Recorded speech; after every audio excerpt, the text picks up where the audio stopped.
Halo, Assalamualaikum kakak Solihah. Bagaimana puasanya hari ini? Lancar? Insya Allah hari ini kita akan mulai materi tentang sholat ya. Setelah kita belajar wudhu dengan baik untuk mempersiapkan sholat, kemudian menyiapkan pakaian terbaik, sajadah ataupun tempat sholat yang terbaik, maka selanjutnya kita lakukan sholatnya juga yang baik. Kakak-kakak tahu kan, sholat itu dimulai dengan berdiri. Kenapa ya kok Allah memerintahkan sholat itu dimulai dengan berdiri? Kenapa nggak duduk, kenapa nggak tiduran, atau kenapa nggak gerakan lain seperti ruku atau sujud? Sekarang coba kakak-kakak berdiri. Apa yang kakak rasakan kalau kakak berdiri? Pasti terasa lebih siap, lebih sigap ya. Jadi Allah ingin persiapan kita itu menghadap Allah benar-benar sempurna.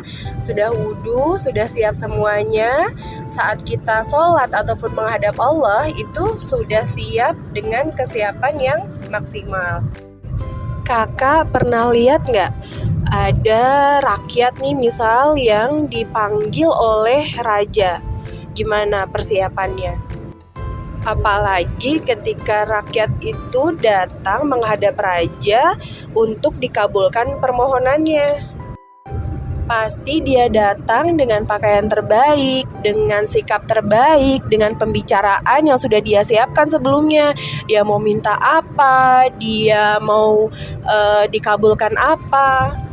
Dia pasti sudah mempersiapkan pujian-pujian terbaik untuk rajanya agar permohonannya itu dikabulkan. Misalnya gini, "Wahai raja yang baik hati, aku ingin mainan segudang." Itu misalkan ya. Nah, kalau rajanya mengabulkan kan akan diberikan ya.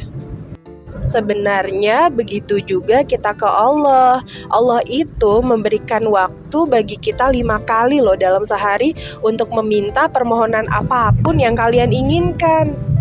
Maka saat berdiri sholat, itu rasakan seolah-olah Allah itu berada dekat dengan kita dan kita ingin meminta doa kita dikabulkan. Lalu saat menghadap raja itu kan kita juga tidak tiba-tiba misal jadi ingat sesuatu lalu bicara, "Waduh, aku lupa tadi pensil aku ketinggalan di kelas." Atau bilang gini, "Wahai raja, aku mau mainan segunung. Oh iya, aku lupa es krim yang di kulkas meleleh nggak ya?" Sama nih, saat sholat menghadap Allah, berusaha sebaik mungkin tidak mengingat-ingat apa yang tertinggal atau memikirkan hal-hal lain selain sholat itu sendiri. Saat terlintas pikiran yang mengganggu, buru-buru deh cepat-cepat itu dihilangkan. Ingat-ingat lagi sholat gitu ya.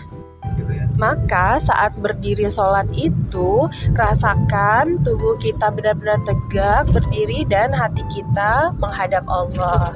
Lalu selanjutnya adalah takbir, yaitu mengucapkan Allahu Akbar sambil mengangkat tangan segaris telinga. Kakak-kakak kayaknya udah tahu ya artinya Allahu Akbar. Allahu Akbar itu artinya Allah Maha Besar. Sebelum ibu lanjut tentang takbir, coba deh lihat video ini. Kalau kemarin kan ibu sudah tanya, menurut kakak-kakak, benda apa sih yang paling besar di muka bumi atau hewan atau apapun yang paling besar di muka bumi? Macam-macam ya jawabannya. Ada yang jawab planet, ada yang jawab paus biru, ada yang jawab rumah, ada yang jawab matahari, ada yang jawab bintang Uaiskuti. Nah, sekarang kita akan melihat bagaimana luasnya alam semesta. Ada setitik cahaya. Itu adalah cahaya kunang-kunang. Kunang-kunang yang kita lihat di bumi. Nah, sekarang kita lihat ada bulan. Bulannya kita perbesar ya. Lalu ada yang lebih besar, Mercury. Lalu ada yang lebih besar lagi, yaitu satelitnya Jupiter bernama Ganymede. Ada yang lebih besar lagi, planet Mars, lalu Venus, lalu Earth atau bumi. lalu Kepler,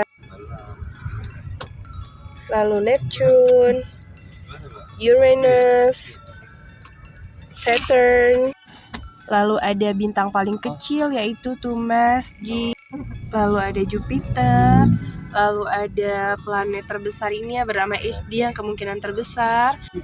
Lalu matahari, lebih besar lagi ada bintang Sirius.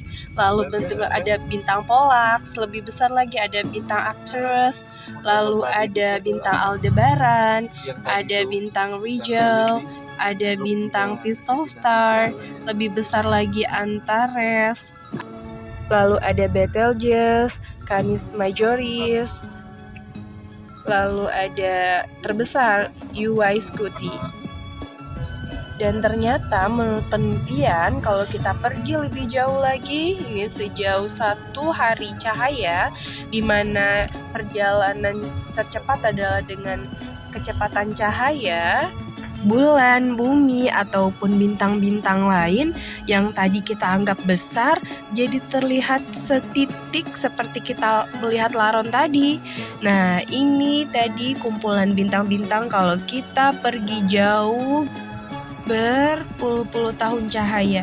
Di sini ada banyak bintang, ada jutaan bintang di galaksi kita, di mana hampir setiap bintang paling tidak diikuti oleh satu planet, yaitu galaksi Bima Sakti di mana matahari mengelilinginya. Lalu ada galaksi Andromeda dan galaksi-galaksi lain yang terlihat lewat teleskop Hubble.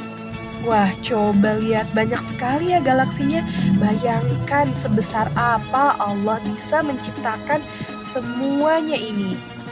Lalu bila pergi lebih jauh lagi, ada namanya galaksi supercluster dengan berisi banyak sekali galaksi. Lalu ada jejaring kosmik yang terdiri dari bermiliar-miliar galaksi. Lalu bila kita pergi lebih jauh lagi, kita akan melihat universe atau alam semesta. Lalu ada alam semesta lain atau sekarang yang bisa disebut dengan multiverse. Ya Allah, Masya Allah, dan memang hanya Allahu Akbar lah yang bisa menggambarkan kekuasaan Allah.